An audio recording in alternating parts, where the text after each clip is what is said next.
Herbert Richard Baumeister nasceu no dia 7 de abril de 1947, filho do médico Herbert e de Elizabeth Baumeister, na área de Indiana, nos Estados Unidos. Além de Herbert, seus pais tiveram mais 3 filhos, Barbara, Brad e Richard. Seu pai era um talentoso anestesista que cada vez mais fornecia à sua família situações de vida mais luxuosa, e em dado momento, eles se mudaram para o distrito de Washington, Indiana. Desde muito cedo, Herbert já te mostrava possuir características anormais a uma criança, mas só em sua adolescência que ficaria mais claro que algo estava errado. E o Donovan, o amigo próximo da época de escola, relatou que Herbert tinha o costume de querer sentir o gosto da urina humana para ficar ainda mais estranho. Ele contou que Herbert muitas vezes, a caminho da escola, pegava aves mortas na beira da estrada e durante as aulas as colocava em cima da mesa para observá-las de forma curiosa, e até mesmo os seus pais começaram a perceber que havia algo de errado com o Herbert quando ele passou a cometer incêndios criminosos de forma impulsiva. Aquilo fez com que o garoto fosse mandado para fazer exames mentais. Herbert foi diagnosticado como sendo esquizofrênico e possuindo características de uma pessoa com transtorno bipolar. Contudo, não há nenhum registro de que algum tratamento foi feito e acompanhado. Bill Donovan também relatou que na época de escola, Herbert tentou fazer parte dos grupos de esportes, mas não combinava muito com sua personalidade estudiosa e reservada, e aquilo parecia frustrar o garoto.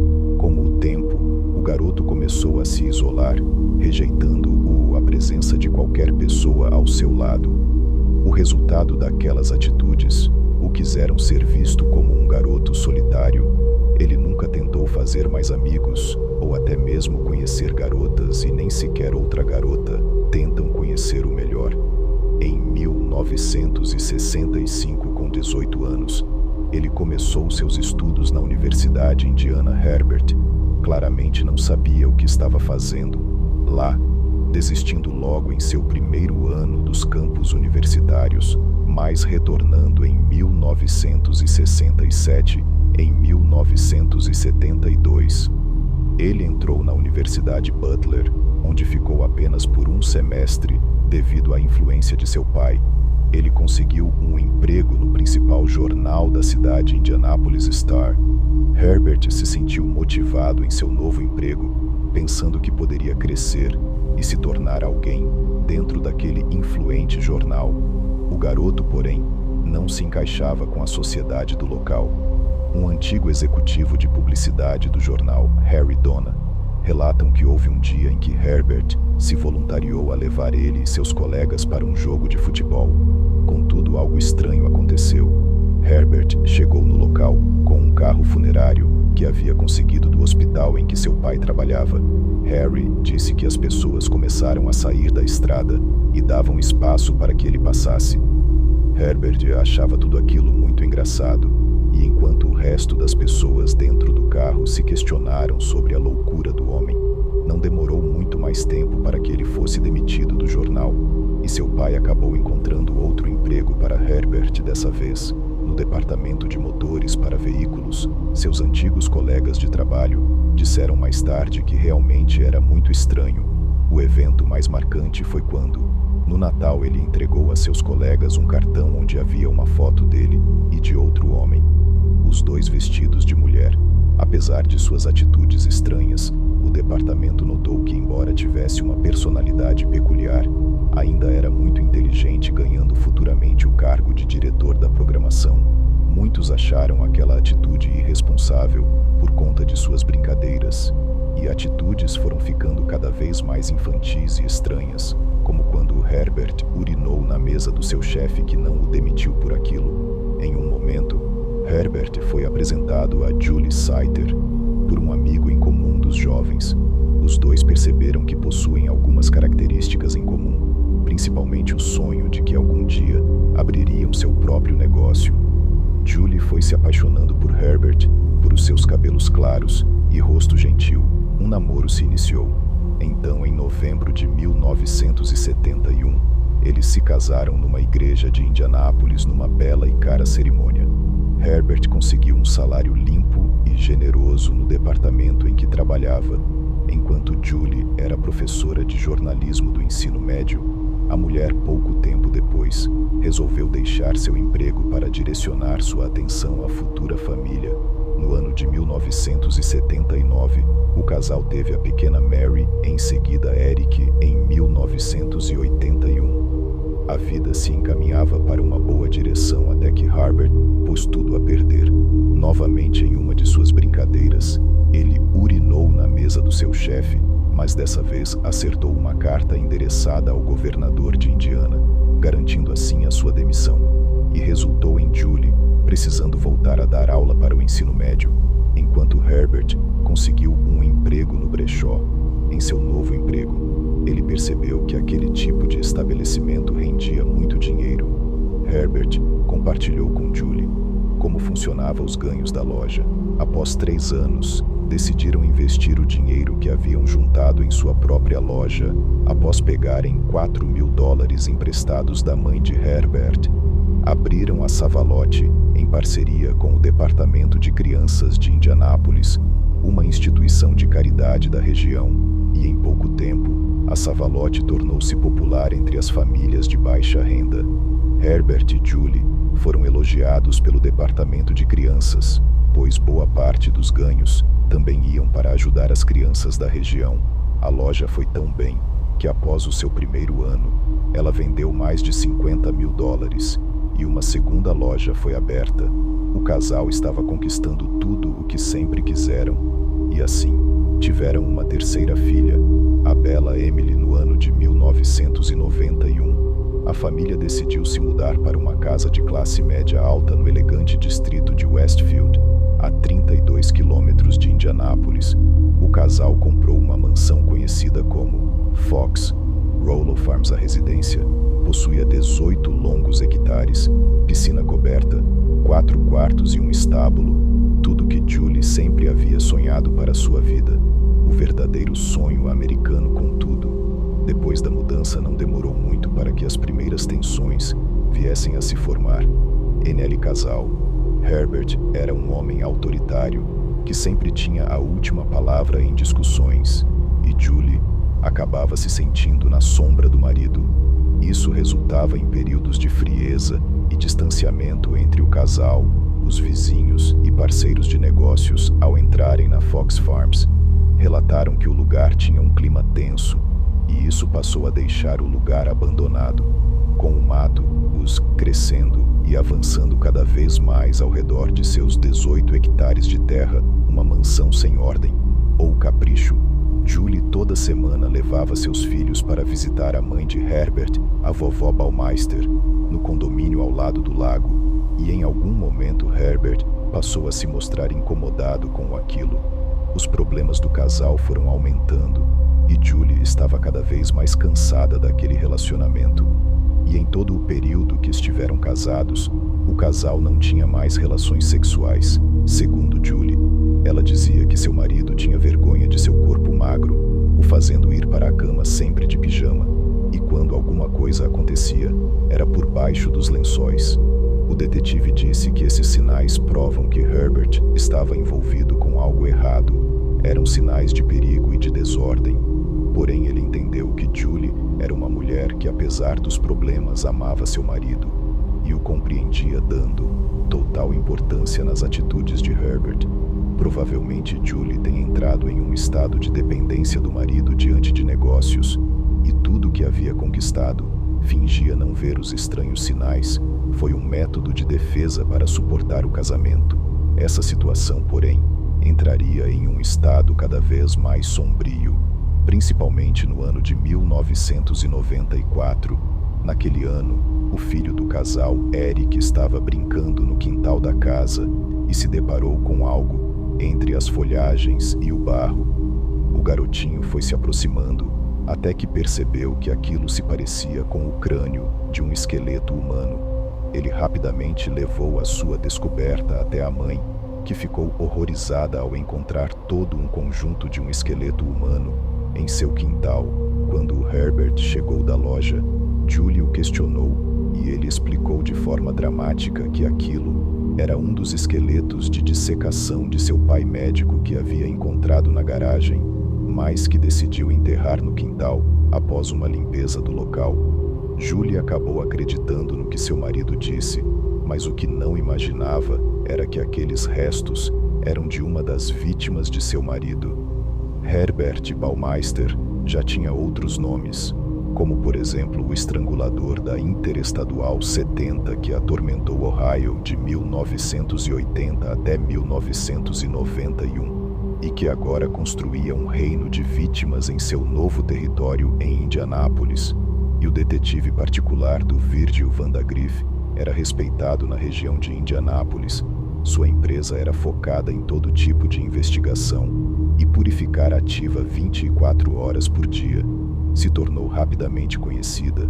O detetive tinha a reputação de sempre concluir as investigações e por ser especialista em encontrar pessoas desaparecidas, que infelizmente naquela época era algo muito comum. As polícias das cidades passavam a procurar após 24 horas do desaparecimento e se não encontrassem em até 30 dias, o caso passava para as mãos do Departamento de Pessoas Desaparecidas. As pessoas que não queriam esperar por toda aquela burocracia procuravam pelo detetive. Seu trabalho o dava liberdade para não precisar respeitar todo o processo e rapidamente sua equipe passava a investigar o caso. Naquele período, seu primeiro caso foi o de Alan Broussard, de 28 anos. No início de 1994, sua mãe procurou o detetive e afirmou que o alcoólatra que frequentava com uma certa frequência o bar Gay Brothers desapareceu e ela distribuiu e colocou cartazes na busca pelo garoto, embora acreditasse que ele havia apenas se mudado sem avisar, fato que era comum naquela região. Mas algo o preocupou após descobrir que mais 3 incidentes de desaparecimentos ocorreram. Ao decorrer dos anos, o detetive descobriu que a polícia estava investigando os desaparecimentos de vários garotos homossexuais da região, e todos entraram no padrão de Alan Broussard desde idade à aparência física. Suas investigações apontaram para o ano de 1993, quando um homem chamado Jeff Jones, de 31 anos, que possuía uma personalidade parecida com a de Alan, desapareceu sem deixar rastros dentro da região dos bares gays, até que em julho de 1994, Roger Alan Goodlett, de 34 anos, desapareceu após sair de casa para ir em um bar gay. O detetive percebeu que havia a mesma faixa de idade e o mesmo estilo de vida dos outros desaparecidos. A mãe de Roger procurou o detetive confirmando para ele que seu filho bebia demais e era infantil. Uma vítima perfeita, suspeitou o detetive e um dos seus investigadores, Bill Risley, foram de bar em bar, mas não encontraram nenhuma pista. Muitos homens que iam lá queriam privacidade e desejavam que ninguém soubesse que estava frequentando o local, resultando em poucas testemunhas. Embora houvesse retenção de informação por parte das pessoas, eles descobriram que Roger havia sido visto com outro homem. O detetive levou toda a sua investigação para a polícia, que se demonstrou desinteressada. Em agosto de 1994, um sujeito chamado Tony Harris veio até o departamento do detetive e relatou uma experiência que viria a ser essencial para as buscas. A polícia já tinha ouvido sua história, mas considerou o Tony um louco drogado. Tony relatou que estava no Clube 501, um bar gay de Indianápolis, quando viu um homem alto e silencioso, observando o pôster de pessoas desaparecidas.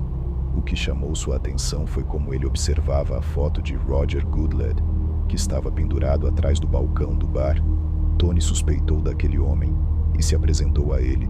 O homem disse que se chamava Brian Smart. Tony era amigo de Roger e tentou fazer perguntas para Brian, mas ele evitou todas sobre o paradeiro de Roger. O suspeito acabou o convidando para ir até sua casa. Ele afirmou que morava em uma casa vazia, onde estava a preparando para os novos proprietários, e Tony aceitou o convite durante a viagem. Ele percebeu que estavam seguindo para os territórios ao norte de Indianápolis, para as áreas de fazendas e das famílias ricas, finalmente próximo ao local. Brian desacelerou e entrou em uma das casas. Estava muito escuro e Tony não conseguiu ver a placa completamente, mas ele disse que terminava com Farms na casa que mais parecia uma mansão. Os dois seguiram entre os cômodos e foram até uma sala onde, normalmente, e ficaria o porão. Mas lá havia uma piscina coberta. Segundo Tony, o local poderia ter sido bem agradável, mas devido à situação, era tudo muito macabro. Ele relatou que a casa, o mais linda que fosse, estava repleta de coisas jogadas e que havia manequins ao redor da piscina. Tony se retirou por um breve momento para ir ao banheiro e, quando voltou, percebeu que Brian estava inquieto devido à sua experiência. Deduziu que o homem havia usado cocaína enquanto nadavam nus. Brian disse que havia aprendido um truque que envolvia a mangueira que estava ao redor da piscina. Segundo Brian, se você estrangular alguém com ela durante o sexo, uma verdadeira adrenalina tomaria conta do seu corpo e deixaria a experiência ainda melhor. Brian pediu que Tony fizesse aquilo com ele, se deitando no sofá do canto da sala, e ensinou o Tony como deveria fazer enquanto era estrangulado. Brian estranhamente se masturbava. Tony relatou que deveria ir até o fim, caso quisesse descobrir algo a mais, e em algum momento eles trocaram de posição, e Brian passou a sua mão ao redor do pescoço de Tony. Com o aumento da intensidade da força que Brian aplicava, Tony fingiu estar ficando inconsciente de olhos fechados. Ele sentiu que Brian relaxou e depois chamou o seu nome, o sacudindo com força. Tony abriu os seus olhos e Brian achou que havia acontecido algo. Com muita raiva, ele disse que não deveria fazer aquele tipo de coisa, porque já havia tido acidentes assim antes. Tony então perguntou se era isso que havia acontecido com o Roger Goodlet, questionando Brian, mas foi respondido com um simples sorriso.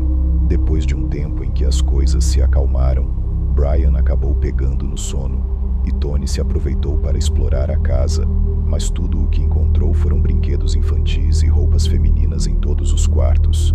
O objetivo de Tony era encontrar algo que revelasse o nome verdadeiro de Brian, mas não havia nada na casa. Parecia ter sido habitada por um tempo, mas estava abandonada e sem quaisquer pistas dos donos. Bria acabou acordando e Tony conseguiu convencê-lo a levá-lo de volta até o bar. Ao chegarem, o homem disse a Tony que ele sabia muito bem como jogar e que queria encontrá-lo no pub na quarta-feira. A verdade era que Tony não fazia ideia de onde a mansão ficava. Tudo o que ele sabia é que ela ficava fora do condado de Marion e que tinha uma placa que terminava com Farms. O detetive e sua equipe esperaram até quarta-feira e foram até o pub, no horário marcado com Tony, mas para a decepção de todos os suspeitos, não apareceu. E por sorte, Virgil Vandergriff possuía uma amizade com a detetive Mary Wilson, que sabia que ouviria o que Tony tinha a dizer. A detetive Mary havia participado da divisão de crimes sexuais, onde aprendeu sobre as patologias dos criminosos sexuais e todas as suas características cruéis ao ser transferida para os casos de pessoas desaparecidas. A mulher aprendeu ainda mais fortemente que a maioria dessas pessoas não eram o que aparentavam, sempre escondendo algo. Mary estava trabalhando no caso de Jeff Jones, Roger Goodlet e Alan Broussard, além de vários outros desaparecimentos de homens homossexuais na região de Indianápolis desde 1990. A mulher estava determinada em entender o que havia causado os desaparecimentos. Ao ouvir Tony Harrison, Mary rapidamente percebeu que era a pista que precisava, e com a ajuda do poder da polícia, o detetive estava confiante de que descobriria algo a mais. Mary, Vandergriff e Tony foram portão em portão na região que ele havia relatado ter sido levado. Contudo, nenhuma das mansões pareciam familiares para Tony. Enquanto isso, policiais haviam sido designados a ficarem nos pubs da região onde o suposto criminoso poderia aparecer. Naquela altura, o detetive Vandergriff estava começando a ser deixado de lado devido ao surgimento da polícia. No caso, Vandagriff sentia que não poderia apenas deixar o caso nas mãos da polícia, a qual ele não confiava 100% para ele. Aquele caso não se resume apenas em um sequestrador, como se tratava de um assassino em série. Muita coisa estava em jogo. Perder esse cara seria devastador. Sabendo disso, Vandagriff mandou um dos seus investigadores, Bill Risley, vasculhar por conta própria os subúrbios ao norte do condado de Marion. Bill tinha experiência como policial estadual e conhecia todas aquelas estradas e atalhos. Após alguns dias, ele encontrou um local em uma longa estrada em Westfield, com uma fachada Fox Rollo Farms. O investigador conhecia o relato de Tony e lembrava que o garoto havia dito que a placa de entrada terminava com Farms. Sabendo daquilo, decidiu que investigaria o local e percebeu que tudo se encaixava na descrição de Tony. Um local grande e que parecia abandonado. A lei não permitia ficar lá. Então decidiu ir embora, mas antes tirou algumas fotos e descobriu de quem era aquela residência. Se tratava da família Baumeister. Bill mostrou as fotos para Tony, que disse não reconhecer o local, parecendo muito diferente do que se lembrava.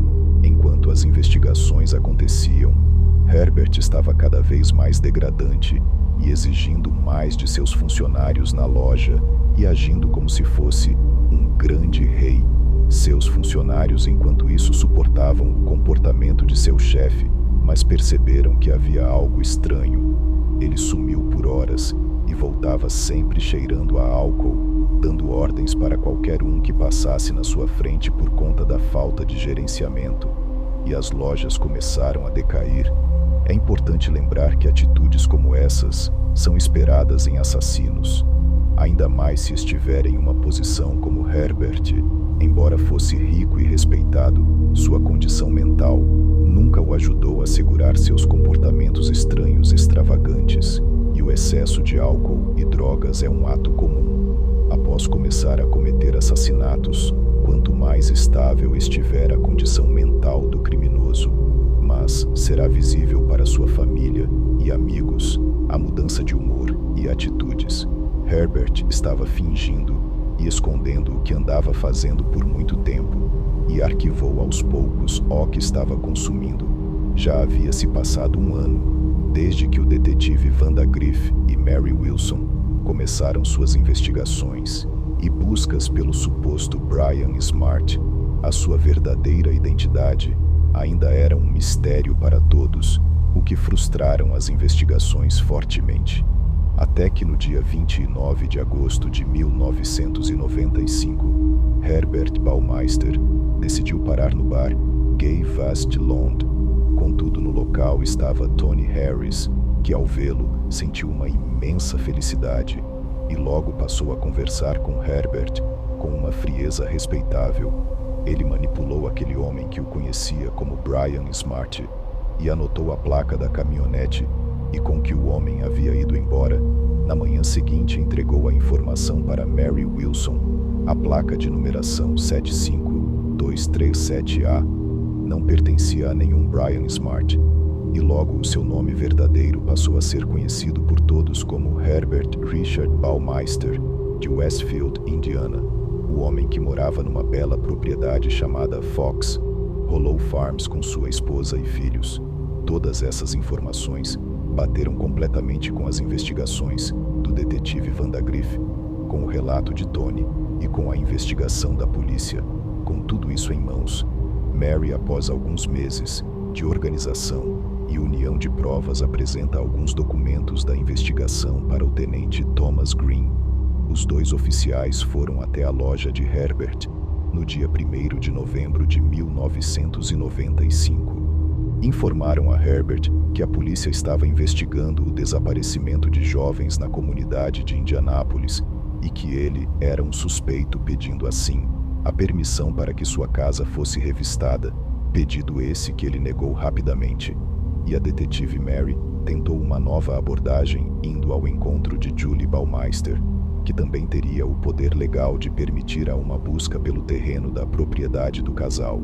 Infelizmente, ela foi tão receptiva quando Herbert, que havia informado a sua esposa que estava sendo acusado injustamente por roubo e não deveria, sob nenhuma circunstância, deixar a polícia fazer a busca Mary, e não poupou palavras e confidenciou à esposa qual era o verdadeiro motivo da busca. Mas Julie não recebeu bem as palavras sobre o suposto envolvimento de seu marido em assassinatos. Pedindo que a polícia se retirasse de sua casa, a detetive deu a Julie um cartão com o número do departamento de polícia, e caso ela mudasse de ideia, deveria ligar e pedir por ela. Mary sabia que aquele tipo de reação era comum no primeiro encontro do tipo, e que logo a mulher acabaria ficando. As tensões entre Julie e Herbert pioraram devido aos inquéritos policiais que deixaram seu marido muito mais estressado e tenso. Isso afetou diretamente o Julie, que mais tarde realmente ligou para o número de Mary, mas para acusá-la de ter piorado sua vida devido ao fato de que o condado de Hamilton estava fora de sua jurisdição. A detetive Mary Wilson não conseguia emitir um mandado de busca, e por isso o desfecho da investigação estava indiretamente nas mãos de Julie Baumeister. Enquanto isso, Herbert decaiu cada vez mais. O departamento de crianças cancelou seu contrato com as duas lojas Savalotti, que se demonstraram à beira da falência. Julie não suportava mais a paranoia constante em que seu marido vivia, tanto que um processo de divórcio foi iniciado, e a mulher começou a questionar a saúde mental do homem. Então, no dia 23 de junho de 1996, Julie ligou para o seu advogado, Bill Wanglin, informando que ele deveria entrar em contato com a detetive Mary Wilson. A mulher aproveitou a chance que teve quando Herbert saiu da cidade com seu filho Eric para visitar sua mãe. Julie finalmente contou por telefone sobre a quantidade de ossos que seu filho havia encontrado 2 anos atrás em seu quintal. Mary não perdeu tempo e foi até a casa dos Baumeister. Ela estava animada com a nova direção que a investigação estava seguindo. Juntos elas foram Tom Anderson, do gabinete do xerife do condado, e o detetive Jeff Marco. Ambos estavam céticos quanto à investigação, esperando encontrar ossos de animais no terreno. Quando chegaram no local, encontraram Julie Baumeister e seu advogado ao lado. Todos então se dirigiram até o quintal da residência, onde Julie apontou para onde seu filho havia encontrado os ossos.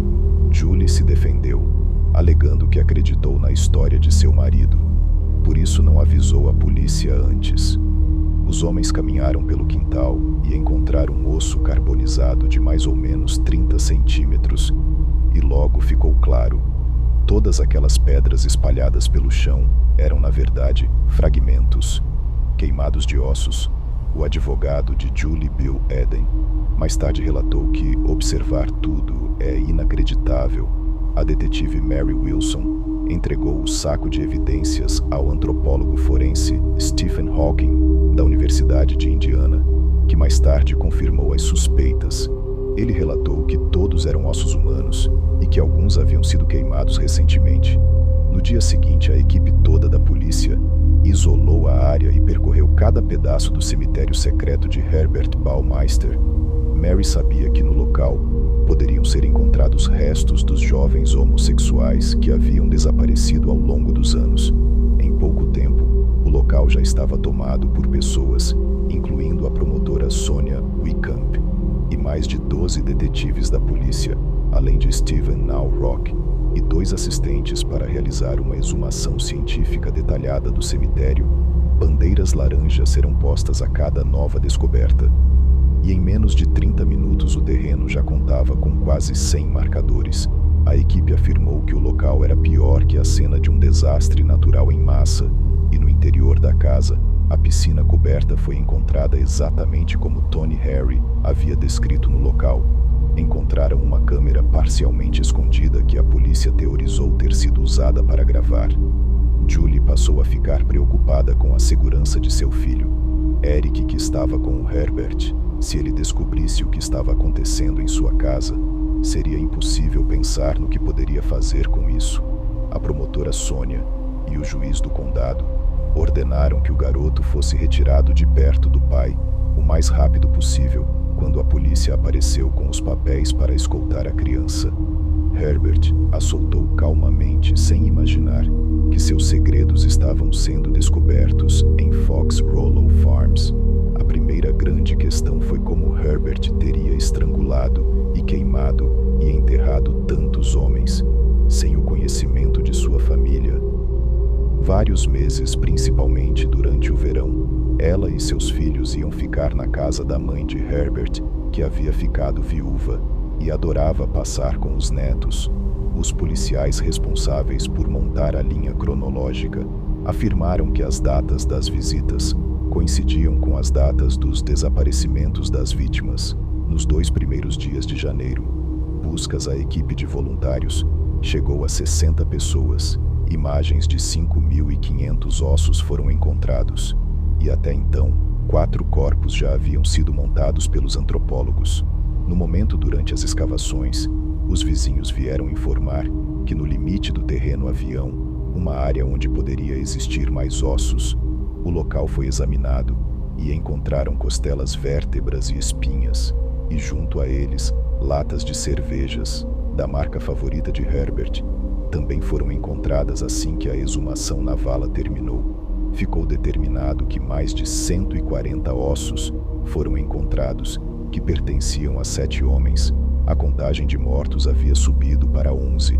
Em setembro de 1996, alguns dos corpos foram identificados pelos antropólogos como sendo de Roger Alan Goodlett, de 34 anos, Stephen Hale, 26 anos, Richard Hamilton, de 20 anos, e Manuel Rezende, de 31 anos. O restante dos ossos encontrados em Fox Rollow Farms não puderam ser identificados e continuam assim. Até os dias de hoje, a polícia passou a procurar Herbert Baumeister, que havia fugido da casa de sua mãe e desapareceu por um bom tempo. A primeira pista foi de Brad Baumeister, um dos irmãos de Herbert. No dia 29 de junho de 1996, ele ligou para a polícia, informando que seu irmão havia ligado para ele da cidade de Fannyville, no Michigan. Herbert havia ligado o pedindo dinheiro por estar numa viagem de negócios. Depois que enviou o dinheiro, Brad soube pelos noticiários as descobertas na fazenda de seu irmão e ligou para a polícia. Herbert Baumeister estava sendo considerado fugitivo, mas conseguiu entrar no Canadá. Depois foi até o leste, ao longo do lago Huron, em Grand Bend. Então, no dia 3 de julho, Herbert cometeu suicídio a Magnum 357 com um tiro na cabeça. Ele deixou uma nota de suicídio que informava a causa como sendo o casamento irreparável e seu negócio recém-falido, sem mencionar os assassinatos. Suas palavras finais escritas afirmaram que ele comeria sanduíche de manteiga com amendoim e depois ia dormir. Mais tarde foi descoberto que um dia antes do suicídio, um policial canadense havia parado por Herbert por estar dormindo dentro do carro e afirmou ter visto em suas bagagens uma pilha de fita de vídeos. Não há como afirmar que as fitas eram dos assassinatos ou não, mas provavelmente antes de cometer suicídio, ele se livrou delas para sempre.